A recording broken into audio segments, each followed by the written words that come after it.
Hola compañeros, nosotros somos el equipo 8 y expondremos durante esta serie de videos el inicio del texto, inflexión decolonial, fuentes, conceptos y cuestionamientos de Restrepo. Lo que buscamos con nuestras exposiciones es dar a conocer la historia, el significado y las características de la inflexión decolonial, así como su importancia en el presente. Comenzaremos identificando algunos rasgos constitutivos de la inflexión decolonial. Esta consta de 6 rasgos. El primero de ellos es la distinción entre el colonialismo y la colonialidad.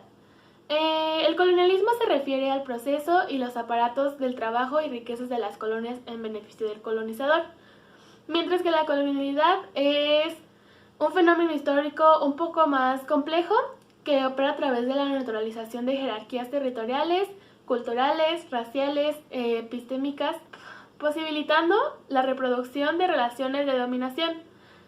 Este patrón no solo garantiza la explotación por el capital de unos seres humanos por otros a escala mundial, sino también se refiere a la subalternización y obliteración de los conocimientos, experiencias y formas de vida de quienes son dominados y explotados. Así como estos conceptos se confunden un poco, también el de descolonización y descolonialidad.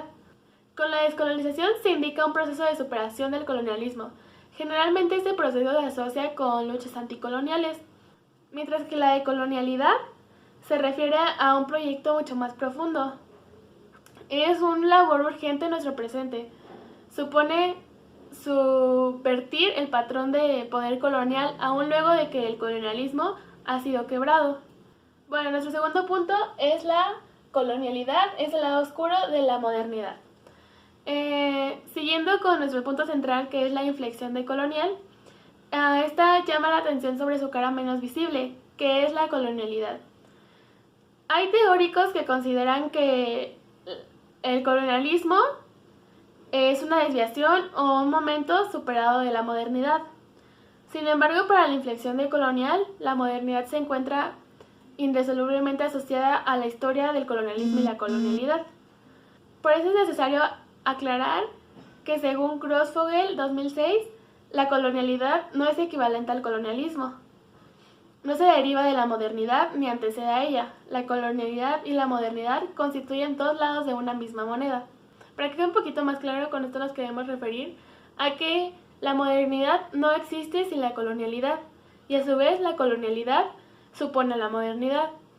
De ahí es que se afirme que hay una estrecha relación entre la modernidad y la colonialidad, que se le puede llamar una co-construcción. Una es parte de otra y así viceversa. Ahora, nuestro tercer punto es problematización de los discursos eurocentrados e intramodernos de la modernidad. Dentro de este punto, las narrativas históricas, culturales, filosóficas, incluso sociológicas, circulan sobre la modernidad de un lado que suponen que ésta se origina en Europa y que allí es explotada o desde Europa se difunde al resto del mundo. Sin embargo, otras personas asumen que la modernidad se entiende desde la problemática y las categorías modernas. En contraposición a estas teorías, la inflexión decolonial argumenta que hay que entender a Europa desde una perspectiva de sistema mundo, ya que en Europa misma es también resultante de este sistema geopolítico.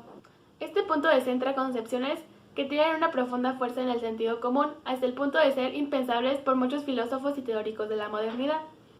Cuestiona tanto la supuesta vocación del poder universalizante de la modernidad como el imaginario de su etiología, exclusivamente intraeuropea y eurocentrada.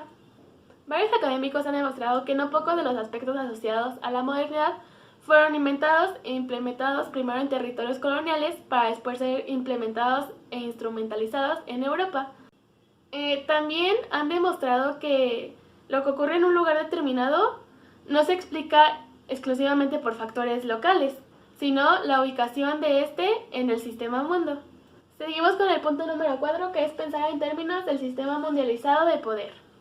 Continuando con la inflexión decolonial, no se queda solamente en el análisis de los países, estados o regiones aisladas, sino que intenta comprender lo que sucede en un país o región en relación con el sistema mundo del poder. Es lo que platicamos en el punto anterior, que es llamado sistema mundo.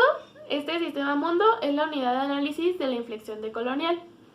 La perspectiva del sistema mundializado de poder es clave para entender cómo se produce la modernidad, expandiendo a escala planetaria las formas políticas y económicas imaginadas como propias de la experiencia europea y sus percusiones en todos los ámbitos de la vida hasta el presente. Entonces podemos decir que todo lo de un territorio debe ser estudiado o comprendido por cómo es que afecta y es afectado por el resto de los territorios. Continuamos con el punto 5, que es antes que el nuevo paradigma, la inflexión decolonial se considera a sí misma como un paradigma otro. No solo es consolidarizarse como un nuevo paradigma teórico dentro de la academia, sino cuestionar los criterios epistemológicos de producción del conocimiento académico, estos articulados a un eurocentrismo y a la modernidad. De ahí que se pretenda consolidar un conocimiento no eurocéntrico, y desde la herida colonial, es decir, un paradigma otro emergente desde la diferencia colonial. Escobar subraya que el objetivo es labrar nuevas formas de análisis, no contribuir a lo ya establecido en sistemas de pensamiento eurocéntricos, sin importar cuán crítico sea esto. La crítica al eurocentrismo desde el punto de la inflexión decolonial pasa por reconocer que todo conocimiento es un conocimiento situado histórica, corporal y geopolíticamente.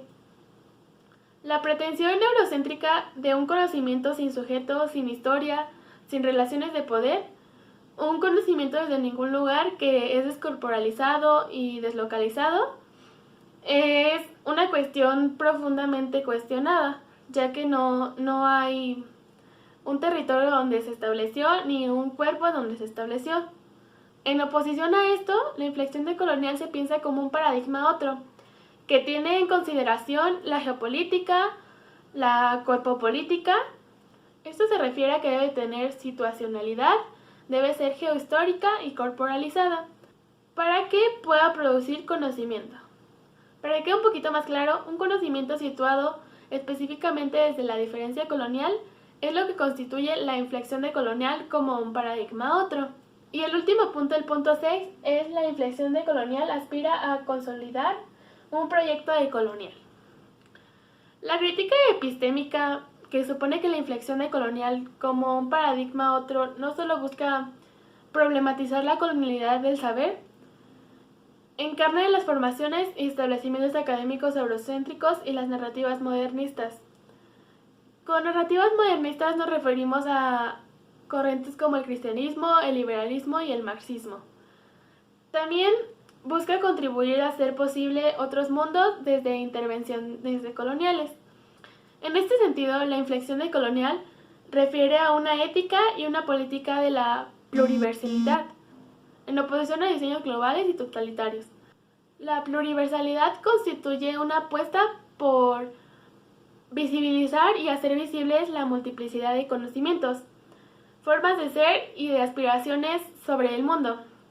En otras palabras, la pluriversalidad es igualdad en la diferencia. O parafraseando un poquito con un eslogan del Foro Social Mundial, se refiere a la posibilidad de que en el mundo quepan muchos mundos. En síntesis, podemos afirmar que la inflexión decolonial, que es nuestro punto central, se caracteriza por una serie de problematizaciones en formas dominantes de comprender la modernidad. Esta inflexión decolonial se inspira en la idea de Aníbal Quijano de que la colonialidad hay que entenderla en perspectivas del sistema mundo y su patrón de poder global, en el que se diferencian y jerarquizan las poblaciones del mundo, apelando al discurso racial en aras de su explotación capitalista. Esto según Escobar 2003. La inflexión decolonial también invoca una epistemología, un sujeto y un proyecto político que cuestionan los modelos eurocentristas del conocimiento. Por tanto, entendemos a la inflexión decolonial como una corriente intelectual definida en torno a una serie de problematizaciones que ha elaborado un sistema más o menos coherente de conceptos para dar cuentas de esta, y que ha constituido una narrativa sobre sus genealogías y alcances intelectuales y políticos. Hasta aquí este tema, compañeros. Muchas gracias.